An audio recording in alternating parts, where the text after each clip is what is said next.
Mister ரெடிஸ் channel viewers அனைவருக்கும் வணக்கம்.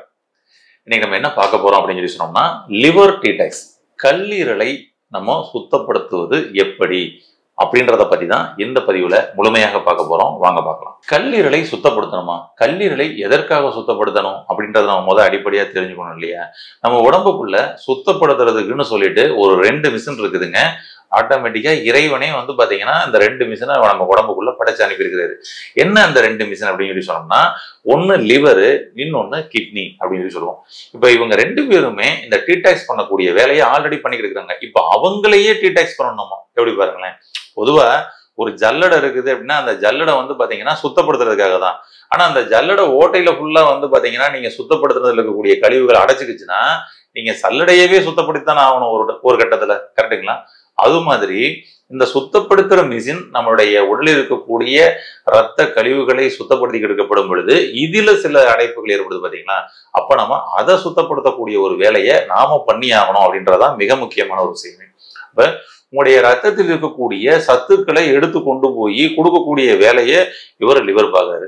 அப்ப சத்துக்களை எடுத்து கொண்டு போய் அதை கேரி பண்ணும் பொழுது அங்க சில கழிவுகள்லாம் தேங்க ஆரம்பிச்சிருது அப்படின்னு சொல்லி சொல்லலாம். அப்ப அதெல்லாம் சுத்தப்படுத்துறதுக்கு நம்ம என்ன பண்ணலாம்? இந்த கழிவுகள் ஏன் தேங்க ஆரம்பிக்குது, இது ஏன் சர்க்குலேஷன்ல போக மாட்டேங்குது அப்படின்னு சொல்லி சொன்னோம்னா, இங்க ஏற்படக்கூடிய அதிகப்படியான வெப்பம் தான். உங்களுடைய கல்லீரலுக்கு அதிகப்படியான வெப்பத்தை நீங்க கொடுக்க கொடுக்க உங்களுடைய கல்லீரலில் கழிவுகள் தேங்க ஆரம்பிச்சிருது அப்படின்னு சொல்லலாம். பொதுவாக இந்த கல்லீரல் டீடாக்ஸ் பண்ணக்கூடியவங்க யாருக்கு பண்ணணும் அப்படின்னு சொல்லி சொன்னோம்னா, இரவு தூக்கமே இல்லாம இருக்கிறாங்க பாத்தீங்களா, அவர்கள்லாம் அவசியம் லிவர் டீடாக்ஸ் பண்ணிக்கணும். இரவு தூக்கமே இல்லாம நைட் ஷிஃப்ட் போறவங்க, சரிங்களா, நைட் ஷிஃப்ட் போகாம கூட ஏதாவது மன உளைச்சலுக்குள்ள நைட்டு ஃபுல்லா தூங்காம இருக்கிறவங்க, இவங்கெல்லாம் அவசியம் லிவர் டீடாக்ஸ் பண்ணிக்கங்க. இது ரொம்ப பெட்டர் ஒண்ணு. அது போல ஏதோ ஒரு நோய்க்காக அதிகப்படியான மருந்து மாத்திரையில் இருக்கக்கூடிய நபரா நீங்க அவசியம் உங்களுடைய லிவரை டீடாக்ஸ் பண்ணிக்கங்க. அதாவது ஏதோ ஒரு பிபிக்காக எடுத்துக்கிட்டு இருக்கலாம், டயபெட்டிக்காக எடுத்துக்கிட்டு இருக்கலாம், கேன்சர் அப்படின்னு சொல்லிட்டு அவங்க பாத்தீங்கன்னா லைஃப் டைம் எடுத்துக்கிட்டு இருக்கலாம். இன்னைக்கு எந்த நோயா இருந்தாலும் கடைசியில லைஃப் டைம் எடுக்கக்கூடிய ஒரு விஷயமாக இன்னைக்கு மாறிடுச்சு. ஆஸ்துமா கூட இன்னைக்கு லைஃப் டைம் எடுத்துக்கிட்டு இருக்கிறாங்க இல்லையா? அப்ப லைஃப் டைம் நீங்க மெடிசன் எடுக்கக்கூடிய நபராக மாறிட்டீங்கன்னா நீங்க உடனடியாக உங்களுடைய லிவரை டீடாக்ஸ் பண்றது எப்படி அப்படின்றத தெரிஞ்சுக்கிட்டு லிவர் டீடாக்ஸையும் நீங்க ரெகுலரா பண்ணிட்டே வந்துருங்க. அதான் பெட்டர். அப்பதான் இது பெரிய பெரிய நோய்களை கொண்டு போகாம விடாம தடுக்க முடியும். நீங்க லிவர் டீடாக்ஸ் பண்றதுனால என்னெல்லாம் பலன் கிடைக்கும் தெரியுமா? உங்களுக்கு ஹார்ட் அட்டாக் வராது, உங்களுக்கு ஸ்ட்ரோக் வராது, உங்களுக்கு வெரிகோஸ் வெயின் வராது. இப்போ உங்களுக்கு புரிய வந்துருவோம். அப்ப ஹார்ட் அட்டாக் வராம தடுக்கணும்னா லிவர் டீடாக்ஸ் பண்ணணும், ஸ்ட்ரோக் வராம தடுக்கணும்னா லிவர் டீடாக்ஸ் பண்ணணும், வெரிகோஸ் வெயின் வராம தடுக்கணும்னா லிவர் டீடாக்ஸ் பண்ணணும், உங்களுக்கு ஸ்கின் ப்ராப்ளம் வராம தடுக்கணும்னா லிவர் டீடாக்ஸ் பண்ணணும், சுகரை கண்ட்ரோல்லயே வச்சுக்கணுமா லிவர் டீடாக்ஸ் பண்ணணும். இது எல்லாத்துக்கும் சம்பந்தப்பட்ட ஒரு நபர் லிவர் சும்மா கிடையாதுங்க. எண்டோகிரைன் ப்ராப்ளம்லாம் வராம நம்ம தடுக்கணுமா லிவர் டீடாக்ஸ் பண்ணணும். ஏன்னா இவங்க எல்லாத்தையும் கண்ட்ரோல் பண்ற ஒரு லிவர் அப்படின்னு சொல்லலாம். ஹார்ட் அட்டாக்கும் லிவருக்கும் என்னங்க சம்பந்தம் அப்படின்னா, நீங்க பாருங்க, அப்ப ஹார்ட் அட்டாக் அப்படின்னு சொல்லி வந்திருக்கு அப்படின்னு சொல்லி சொன்னோம்னா அங்க அந்த பிளாக் வந்ததுக்கான ரீசன் என்ன நம்ம சொல்றோம்? அங்க கொலஸ்ட்ரால் அடைச்சிக்கிச்சுங்க அப்படின்றோம். ரத்தத்துல கொலஸ்ட்ரால் அடைச்சிக்கிச்சு ரத்த குழாய்களில். கரெக்டுங்களா? ஆமா. இப்ப இந்த கொலஸ்ட்ரால் அடைச்சிக்கிச்சுன்னா இப்ப இந்த கொலஸ்ட்ராலை கரைக்கக்கூடிய நபர் யாரு அப்படின்னு சொல்லி பார்த்தோம் அப்படின்னு சொன்னோம்னா அவரு பித்த நீர்.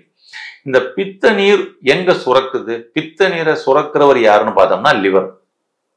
பாருங்க, ரூட் எங்க வருது பாத்தீங்கன்னா, லிவர் சரியா வேலை பார்த்தா பித்த நீர் சரியா சுரக்கும். பித்த நீர் சரியா சுரந்தா உங்க உடம்புல ரத்தத்துல எங்கேயும் கொலஸ்ட்ரால் சேராது. அதை அவர் கிளியர் பண்ணி விட்டுருவாரு.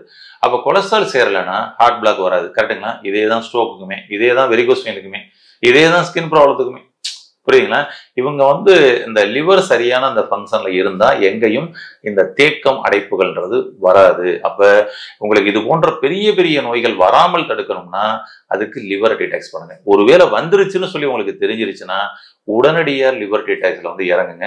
அது இன்னும் அடுத்த கட்டத்துக்கு போகாம தடுக்க முடியும். அப்ப இந்த லிவர் டீடாக்ஸ் பண்றது எப்படிங்க அப்படின்னு சொல்லி சொன்னோம்னா, ஃபர்ஸ்ட் விஷயமே பாத்தீங்கன்னா நீங்க நல்ல தூக்கம், ஆழ்ந்த தூக்கமே ஒரு மெயினா ஒரு லிவர் டீடாக்ஸ் தான். ஆமா, கனவு தொல்லைகள் இல்லாத ஒரு ஆழ்ந்த தூக்கம் தினந்தோறும் நீங்க தூங்கணும். ஆனா நைட் ஷிஃப்ட் தான் எனக்கு வேலையே அப்படின்னு சொல்லி சொன்னோம்னா என்னங்க பண்றது? அப்ப அதுக்கு நம்ம என்ன பண்ணலாம் அப்படின்னோம்னா, உங்களுக்கு ஈஸியான ஒரு ஜூஸ் சொல்றேன். அந்த ஜூஸ் அவசியம் நீங்க எடுத்துக்கிட்டே வாங்க. அது உங்களை பாத்தீங்கன்னா லிவரை நல்லா கிளென்சிங் பண்றதுக்கு சப்போர்ட் பண்ணி கொடுக்கும். இருந்தாலும் மிக முக்கியமான விஷயம், லிவருக்கு சரியான வேலை நடக்கிற ஃபங்க்ஷன் நடக்கிற டைம் என்ன அப்படின்னா இரவு 11 மணிலிருந்து 3 மணி வரைக்கும் இந்த லிவர் கிளென்சிங் பண்ணக்கூடிய வேலையை பண்ணிக்கிட்டே இருக்கு. எதை நம்ம பாடியை கிளென்சிங் பண்ற வேலை லிவர் பண்றது. இப்ப லிவரை கிளென்ஸ் பண்றதுக்கு என்ன பண்ணலாம் அப்படின்றதுக்கு உங்களுக்கு அதுக்கு ஒரு குறிப்பிட்ட நேரம் சொல்றேன். அந்த நேரத்துல நான் சொல்ற ஜூஸ் எடுத்துட்டு வாங்க, லிவரை கிளென்சிங் பண்ணி கொடுத்தலாம், பெட்டர். அதனால இரவு தூக்கம் மிக அவசியம். உங்க உடலில் வெப்பம் பேலன்ஸ் பண்ணி கொடுக்க வேண்டிய விஷயத்தையும் பண்ண வேண்டியது மிக மிக அவசியம். ஏன்னா கெமிக்கல் உணவுகளை நீங்க தவிர்க்கிறது ரொம்ப ரொம்ப அவசியம். ஏன்னா கெமிக்கல் சார்ந்த உணவுகள், மசாலா கலந்த உணவுகளை தவிர்க்கிறது ரொம்ப ரொம்ப அவசியம். இரவு குறிப்பாக நைட்டு தூங்க போறதுக்கு முன்னாடி மசாலா கலந்த உணவுகள், கெமிக்கல் கலந்த உணவுகளை நீங்க எடுத்துக்கிறாம இருக்கிறது ரொம்ப ரொம்ப முக்கியம். ரைட், இதெல்லாம் தவிர்த்துட்டு இப்ப நான் சொல்ற அந்த ஜூஸுக்கு வாங்க, அப்பதான் ரொம்ப அருமையான ஒரு நல்ல ரிசல்ட் கிடைக்குங்க. இப்போ ஒரு ஜூஸ் சொல்றேன், இந்த ஜூஸை நீங்க காலையில ஒரு குறிப்பிட்ட நேரத்துல நீங்க எடுத்துட்டு வரணும். அந்த நேரத்தையும் உங்களுக்கு சொல்றேன். இப்போ எடுத்துட்டு வந்தீங்கன்னா உங்களுடைய லிவரை சூப்பரா கிளென்சிங் பண்ணலாங்க. என்ன பண்ணணும், இந்த ஜூஸுக்கு நமக்கு தேவையான விஷயங்கள் என்னென்ன அப்படின்றத சொல்றேன், எடுத்துக்கங்க. இப்போ நான் இதற்கு தேவையான சில விஷயங்களை சொல்றேன், அதை முதல்ல எடுத்து வச்சுக்கோங்க. பெருநெல்லி இருக்குது பாத்தீங்களா, ஒரு 4 எடுத்துக்கங்க. கொத்தமல்லி தலை கொஞ்சம் எடுத்துக்கங்க. புதினா தலை கொஞ்சம் எடுத்துக்கங்க. ஓமவல்லி இலை இருக்கு பாத்தீங்களா, ஒரு இலை எடுத்துக்கங்க. அவ்வளவுதான். ஒரு ஸ்பூன் தேனு, ஒரு ஸ்பூன் மஞ்சள் பொடி, அவ்வளவுதாங்க இதுக்கு தேவையான இன்கிரீடியன்ஸே. இத அப்படியே அடிச்சு ஒரு ஜூஸ் பண்ணுங்க.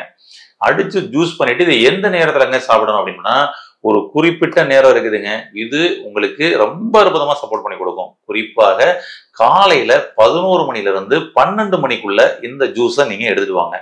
11 to 12 அப்படின்றது ரொம்ப அற்புதமா நமக்கு லிவரை கிளென்சிங் பண்றதுக்கு சப்போர்ட் பண்ணி கொடுக்குங்க. உடலில் இருக்கக்கூடிய கழிவுகளை லிவர் கிளென்சிங் பண்ணுது, லிவரையே இந்த ஜூஸ் கிளென்சிங் பண்ணுது. எப்படி இருக்கும் பாருங்களேன். லிவருக்கு சூப்பர் அப்படின்னு சொல்லிட்டு அவர் ரொம்ப ஹாப்பி ஆயிடுவார் லிவர்.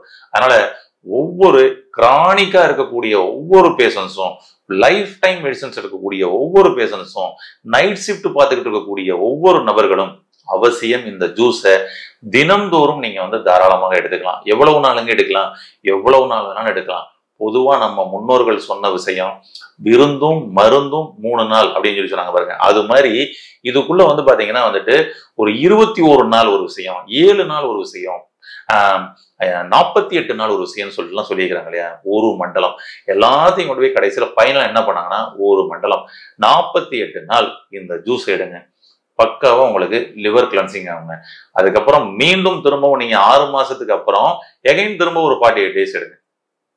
6 months ஒன்ஸ் நீங்க இதை கிளென்சிங் பண்ணிக்கங்க. கிரானிக்கான நோயில இருக்கிறவங்க உங்களுடைய லிவரை கிளென்சிங் பண்ணீங்க அப்படின்னாலே உங்களுடைய உடம்பில் ஏகப்பட்ட மாற்றங்கள் உங்களுக்கு தெரிய வரும். நோய் வேகமா ரெக்கவர் ஆகிறத உங்களால ஃபீல் பண்ண முடியும். லிவரை கிளென்சிங் பண்ணி கிரானிக்கா இருக்கக்கூடிய நோய்களில் இருந்து சீக்கிரமாக நீங்கள் குணமடைய வாழ்த்துக்கள். நன்றி.